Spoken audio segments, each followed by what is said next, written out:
필터 버블 vs 에코 체인버. 당신이 보는 세상은 반쪽짜리가 아닙니까? 우리는 매일 같은 하늘 아래, 같은 광장에서 숨을 쉽니다. 대한민국이라는 같은 공간에 발을 붙이고 같은 뉴스를 소비합니다. 하지만 우리가 체감하는 현실은 전혀 다릅니다. 태극기와 성조기를 든 집단의 열망과 저녁에 촛불을 든 시위대의 열망은 같은 땅에 존재하면서도 서로를 향해 평행선을 그릴 뿐입니다. 언제부터 이 사회의 소통은 불가능한 영역이 되었을까요? 이 거대한 분열의 중심에는 우리의 눈과 귀를 지배하는 두 가지 보이지 않는 메커니즘이 존재합니다. 바로 기술이 친 더 필터 버블과 인간이 스스로 구축한 신념의 요새 에코 챔버입니다. 2011년 시민운동가 엘라이 파리저는 자신의 저서를 통해 이 현상을 필터 버블이라 명명하며 처음 세상에 경고했습니다. 그는 이것을 철저히 기술이 주도하는 무의식의 덫이라고 정의했습니다. 플랫폼의 인공지능 알고리즘은 사용자가 어떤 영상에 몇 초간 머물렀는지를 실시간으로 추적합니다. 필터 버블의 가장 무서운 점은 보이지 않는 생략입니다. 내 입맛에 맞는 정보만을 끊임없이 공급하고 가치관과 충돌하는 정보는 피드에서 조용히 삭제합니다. 숏폼과 알고리즘 피드에 익숙한 세대는 자기도 모르는 사이에 편향된 정보의 거품 속에 완전히 고립되어 세상 사람 모두가 나와 똑같이 생각한다는 착각에 빠지게 됩니다. 반면 에코챔버는 인간의 주체적이고 의지적인 선택에 의해 완성됩니다. 2001년 법학자 캐스 선스타인이 저서를 통해 경고했던 이 개념은 내 신념을 확인받기 위해 스스로 문을 닫고 들어가는 요새와 같습니다. 나와 성향이 같은 이들이 커뮤니티나 정치 유튜브, 단톡방에 모여 서로의 목소리를 증폭시킵니다. 이 방 내부의 결속력이 단단해질수록 외부의 객관적 사실은 가짜 뉴스로 규정되며 철저히 배척당합니다. 한 세대는 버블 안에서 파편화되고 한 세대는 요새 안에서 칼을 가는 비대칭의 비극입니다. 한국의 미디어 기업들은 이 양극화 현상을 철저한 상업적 기회로 삼았습니다. 보수적 시각의 중앙일보와 개혁적 진보 보도의 JTBC가 한 지붕 아래의 미디어 그룹이라는 사실은 이념 갈등이 거대 자본에게는 완벽하게 계산된 시장 분할 전략이었음을 보여줍니다. 초기에 이 양다리 전략은 엄청난 성공을 거두는 듯 했습니다.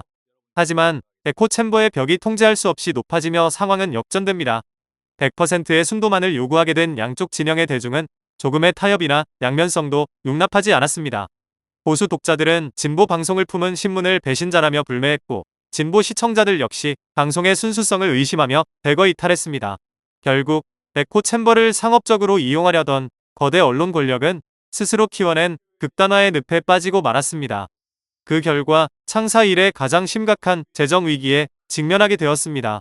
순도 100%의 확증 편향을 찾아 기성 언론을 떠난 대중의 빈자리는 아예 처음부터 노골적으로 진영 논리를 내세운 뉴미디어가 차지했습니다. 그 대표적인 예가 바로 김어준의 겸손은 힘들다 뉴스공장입니다. 겸손은 힘들다라는 도발적인 타이틀은 그 자체로 우리가 무조건 옳다는 확증 편향의 선언이자 반대 진영의 논리는 묵살해도 좋다는 완벽한 에코챔버의 상징입니다. 기성 언론이 객관성이라는 무거운 갑옷을 입고 어설프게 양다리를 걸치다 무너진 반면 이들은 그 갑옷을 과감히 벗어던지고 한쪽 진영의 수요를 독식해버렸습니다. 이제는 기성 정치권마저 이 거대한 슈퍼 에코챔버의 눈치를 보며 줄을 서는 주객전도의 시대가 도래했습니다. 지금까지 우리는 기술을 탓해왔습니다. 알고리즘이 대중의 눈과 귀를 가렸기 때문에 사회가 양극화되었다고 믿었죠. 하지만 학계의 최신 연구들은 충격적인 진실을 묻고 있습니다. 필터 버블과 에코챔버가 정치적 양극화를 가속한 것이 맞을까요?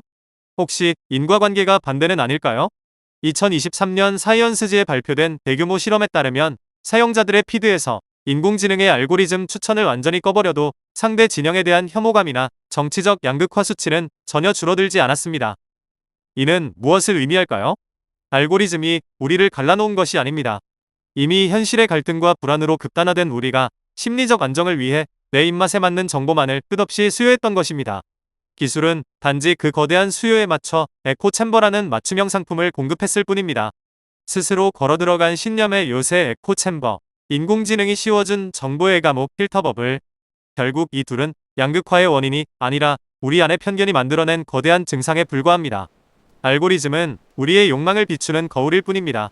이 정보의 감옥에서 탈출하는 유일한 방법은 의도적으로 내가 틀릴 수 있음을 인정하고 알고리즘이 추천하지 않는 반대편의 목소리에 귀를 기울여보는 용기뿐입니다. 마지막으로 묻겠습니다. 당신이 보는 세상은 온전합니까? 아니면 조각난 반쪽입니까? 지금 당장 스마트폰을 끄고 요새 밖의 전체 그림을 바라봐야 할 이유입니다.